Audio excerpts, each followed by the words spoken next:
Amerika Serikat menjatuhkan sanksi terhadap jaringan penyelundupan minyak bumi dan penghindaran sanksi yang terkait dengan Houthi Yaman. Hal itu diumumkan pada Selasa 22 Juli 2025.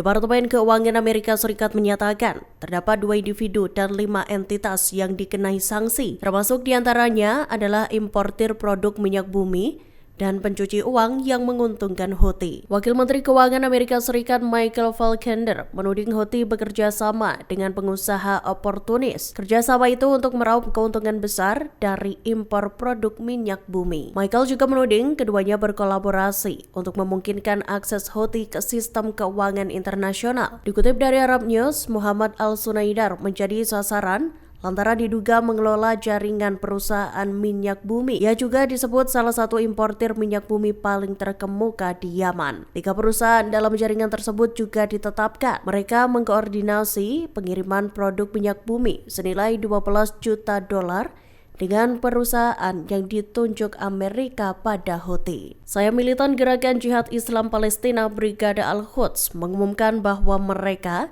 kehilangan kontak dengan unit yang menjaga tahanan. Diketahui unit tersebut bertugas menjaga seorang tentara Zionis yang ditangkap seusai serangan militer Israel. Serdadu Zionis yang ditahan adalah Ram Breslavsky. Dikutip dari Palestine Chronicles, komunikasi itu terputus seusai pasukan Israel menyusup dan mengepung wilayah di Gaza. Kini nasibnya tak diketahui, terlebih selesai kontak terputus dan militer Israel yang melakukan pengepungan. Pengumuman ini muncul di tengah operasi militer Israel yang berlangsung di Gaza. Diketahui, pasukan Zionis berusaha untuk membawa pulang para tentara yang telah ditangkap oleh pejuang Palestina. Israel mencatat sekira 55 orang masih menjadi tahanan di jalur Gaza. 20 orang diyakini masih hidup, sedangkan 35 lainnya diduga telah meninggal dunia.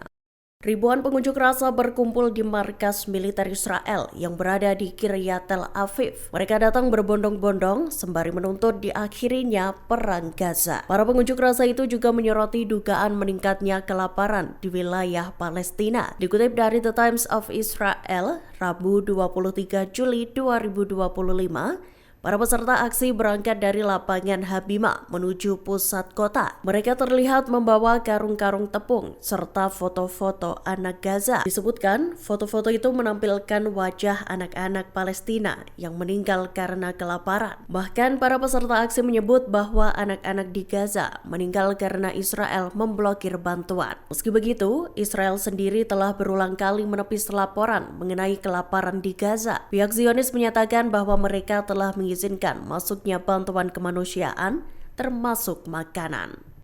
Israel menepis klaim kelaparan yang melanda warga Palestina di jalur Gaza dalam beberapa hari terakhir. Seorang pejabat keamanan senior Israel pada Selasa 22 Juli 2025 menyatakan bahwa militer belum mengidentifikasi adanya kelaparan di Gaza. Dikutip dari The Times of Israel, pejabat tersebut mengakui adanya penurunan signifikan dalam jumlah bantuan yang sampai ke warga Palestina. Terbaru, sekira 950 truk yang mengangkut pasokan bantuan dilaporkan tengah menunggu dikumpulkan oleh PBB. Konvoi truk bantuan itu diketahui masih tertahan di penyeberangan Kerem Shalom dan Zikim. Pejabat Israel itu menjelaskan, bantuan yang saat ini menunggu di titik penyeberangan dinilai sudah cukup untuk memenuhi kebutuhan warga Gaza. Bahkan bantuan pangan yang diangkut dapat digunakan selama 2,5 minggu. Lebih lanjut disampaikan bahwa Kogat dan PBB telah mencoba menyelesaikan pengiriman bantuan yang telah diizinkan masuk. Namun Israel menduga bahwa bantuan-bantuan itu tak didistribusikan.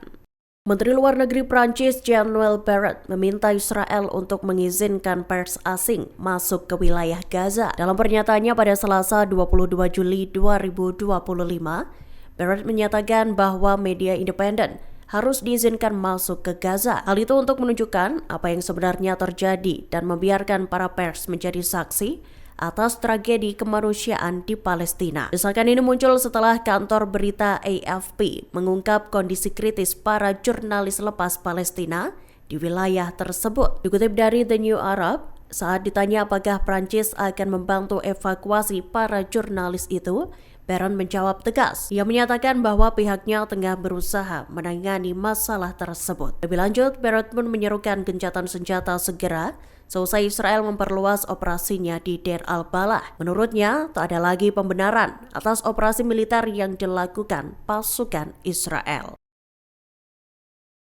Dua tentara Israel yang tengah berlibur di Belgia mendadak ditangkap saat asyik menghadiri festival musik Tomorrowland. Keduanya malah dibekuk dan diinterogasi oleh polisi Belgia. Mereka ditangkap atas dugaan pelanggaran serius hukum humaniter internasional di Gaza. Dikutip dari Tribun News, Rabu 23 Juli 2025, penangkapan ini dilakukan menyusul adanya laporan yang diajukan oleh Hinrajab Foundation dan Global Legal Action Network. Dilaporkan, kedua tentara Israel itu telah menjalani pemeriksaan pada akhir pekan lalu. Setelah interogasi selesai, keduanya dibebaskan tanpa penahanan lanjutan. Interogasi ini dilakukan berdasarkan ketentuan baru dalam Kitab Undang-Undang Hukum Acara Pidana Belgia yang mulai berlaku tahun lalu. Ketentuan tersebut memungkinkan pengadilan Belgia untuk menyelidiki dugaan kejahatan internasional yang terjadi di luar negeri. Download Tribun X sekarang, menghadirkan lokal menjadi Indonesia.